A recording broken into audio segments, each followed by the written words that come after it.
I'm at the intersection of Danforth and Danforth. Wait, what?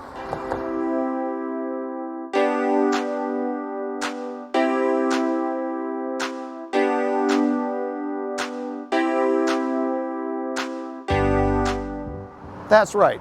This is where Danforth Road, behind me, heading roughly northeast, splits off from Danforth Avenue, a major east-west thoroughfare. But it's actually kind of the other way around.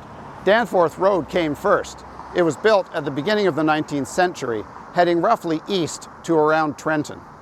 It's named after the man who built it, an American who was in and out of financial difficulties pretty much all his adult life. And this road didn't help because it was poorly built, and the government refused to pay full price for such a shoddily built road. He left the country for good about a year later, when it became clear he was not going to get any more money for his road. The road itself didn't do terribly well either, because within a couple of decades, what today is Kingston Road and much of Highway 2 east of the city was built, rendering Danforth Road largely obsolete. Like many roads back in the day, this one meanders quite a bit. After all, if the most powerful construction techniques you have are horses and men with shovels, you build your road according to the contours of the land, not necessarily in straight lines. A number of traces of this road still exist, including Painted Post Drive, Military Trail, and Colonel Danforth Trail. As for Danforth Avenue, that came along about half a century later, and it was named because it connected from the city to Danforth Road. Fortunately, there are only a few streets that intersect with both of those, which keeps the confusion down a bit. This is not the only intersection in Toronto of two streets with the same name, so let's go have a look at another one. Behind me is the intersection of Yonge and Yonge. That's Yonge Street and Yonge Boulevard, a small street that heads off roughly northwest from here. Yonge Boulevard goes around the western side of Hoggs Hollow and ultimately terminates at a cul-de-sac just south of the 401. Both Yonges intersect with Wilson Avenue. But wait, there's more. Remember that thing I mentioned about roads in the old days meandering to try and avoid difficult contours? Well, the original route of Yonge Street did just that. It headed off around the east side of Hoggs Hollow. And a lot of that route still exists today as Old Yonge Street. Old Yonge is actually kind of like a mirror image of Yonge Boulevard. They go around opposite sides of Hoggs Hollow, and they both terminate at cul-de-sacs just south of the 401. But wait, there's still more. Old Yonge isn't the only old something or other in this area. There's also Old York Mills, which comes off the south side of York Mills, a little bit east of Yonge, and meets Yonge Street just south of the intersection of Yonge, York Mills, and Wilson Avenue. Wilson Avenue didn't used to come down into the valley. It used to stop on the west side, actually not far from where it intersects with Yonge Boulevard. When Wilson was extended down into the valley to meet Yonge, it ended up meeting Yonge a little bit north of where York Mills did. So as part of that project, York Mills was realigned so that York Mills and Wilson met directly opposite each other. There are a lot of old something or other streets in Toronto, mostly for similar reasons. I talked about one of them, Old Dundas, in my video on why the route of Dundas Street is so weird. There's a magic link up here, and I'll put a link down in the description so you can find it when you finish watching this video. Speaking of Dundas Street and weirdness, let's go there now, and I'll show you something weird about Dundas. In my video about Dundas, I mostly talked about the weirdness in its course to the east of the Humber River, but there's some weird stuff out to the west as well. In the central and eastern parts of its route, it's pretty much a nearly straight east-west thoroughfare, a significant distance south of Bloor Street. But as you follow it to the west, it turns toward the north, crosses over Bloor, continues on to the north of Bloor, and then turns south, crosses Bloor again, and continues on south of Bloor. Why does it meander so much? Well, there are a few reasons. One of them is the same as for Danforth Road. It's a very old road, and that's just how you built them back then. Also, parts of it follow old Indigenous trails. But there's also a military reason. Dundas was originally constructed as a military road, so it needed to be far enough back from the lakeshore that in the event of an invasion across the lake from the south, it would be far enough behind the front lines that it could still be used to move troops around.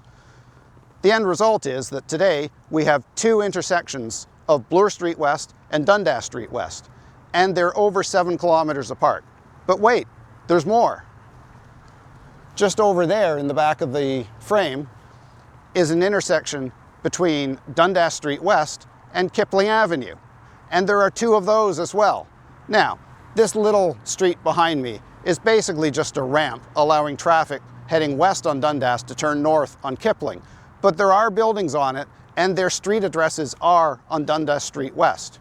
And then there's the main intersection of Kipling and Dundas a couple of 100 meters to the south. But wait, there's still more. This area is called 6 Points because it's the intersection of Kipling, Dundas, and Bloor. 3 roads times 2 directions each, 6 points. Back in the day, it was actually a 6-way at-grade intersection. In the 1960s, it was reconstructed to resemble something more akin to highway ramps, with Bloor and Dundas crossing over Kipling on bridges and a complicated set of ramps to get between the various roads. Pretty good for moving cars, not so good for people or land use. So several years ago, the whole thing was reconstructed. It's now back to being at grade, but it's all normal intersections with no more than 2 streets and pretty close to 90-degree angles. Since we're talking about multi-way intersections, join me downtown and we'll look at another one. And here is a 5-way intersection, the intersection of Front Street, York Street, and University Avenue. This was originally just a pretty normal 4-way intersection of York and Front, because until 1931, University Avenue didn't come any farther south than Queen Street. But even after that, this was still a normal intersection until the early 1960s, because University Avenue used to continue straight and meet Front Street just a little bit west of here at what today is a small laneway. Now, let's head a few blocks from here and have a look at another type of weird intersection. And over there is the intersection of Bay Street and Queen Street. As you can see on the map, Bay Street is bent. That's because the section of Bay Street north of Queen never used to be Bay Street. It was originally Tyrawley Street, as you can see on this 1910 map. It was renamed to Bay Street in 1922, and subsequently the jog was eliminated by bending Bay Street. If you watched my video I mentioned earlier about Dundas Street, you'll recall that there are a bunch of places along Dundas where it does the same thing for the same reason. But there are lots of streets in Toronto where there is a jog between the same street on 2 sides of an intersecting street. So let's go and look at one of them now. This is Heath Street at Yonge Street, and as you will see, Heath Street West and Heath Street East don't line up. There's a good reason for that. As this 1913 map shows, Heath Street East used to be Clarence Avenue. Unlike what happened at our last location, this was never realigned after the street on one side was renamed. Sometimes the opposite happens. An intersection that didn't have a jog gets one because of a realignment. Earlier I mentioned Painted Post Drive, which was originally part of Danforth Road. Well, at Markham Road there's a jog in Painted Post, and if you look at the map you can kind of figure out what happened, but it must have happened in 2 phases, because this 1947 aerial photo shows that there was a smaller jog, with the eastern segment following what today is a laneway rather than the current alignment. So, sometime before then, the street was broken in 2, and sometime after that, one side was realigned, making the jog even bigger.